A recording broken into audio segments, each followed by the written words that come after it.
আমার আজকের লাইনটা আমাদের দেশের বেকার পোলাপানদের জন্য।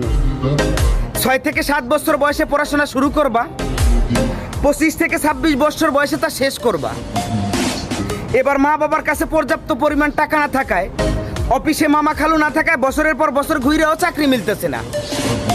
তারপর সেই বৃদ্ধ মা বাবার কাঁধে বসেই বেকারত্ব জীবন পার করবা। অন্যদিকে শখের মানুষের বিয়ে হয়ে যাচ্ছে, তার বাড়ি থেকে বলতেছে পোলায় কি করে। পোলায় এখন গ্রাজুয়েশন কমপ্লিট করে বর্তমান মা বাবার কাঁধে বসে বেকারত্ব জীবন পার করতেছে। এমন একটা ছেলের সাথে আমার মতো অভিভাবক হলেও আমি ডিরেক্ট রিজেক্ট করে দেবো, কখন আমার মেয়েকে বিয়ে দেবো না। তারপর রাস্তায় রাস্তায় স্যাড সং শুনবা আর ডেন্ডি খায় বেড়াইবা। আমি বলি কি, পড়াশোনা অনেক হয়েছে, এবার বাদ দাও। আজকেই পাসপোর্ট অফিসে যাওয়ার একটা পাসপোর্ট বানাও। 10 বছরের মিশনে প্রবাস জীবনকে বেছে নাও। দেখবা 2 বছর যেতে কি না যেতেই তোমার বাড়িতে একটা বিল্ডিং হয়ে গেছে। 10 বছরের মিশন শেষ করতে ব্যাংকে মোটা অঙ্কের টাকাও হয়ে গেছে।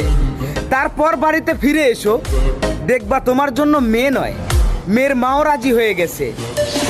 কথাটা মাথায় রেখো।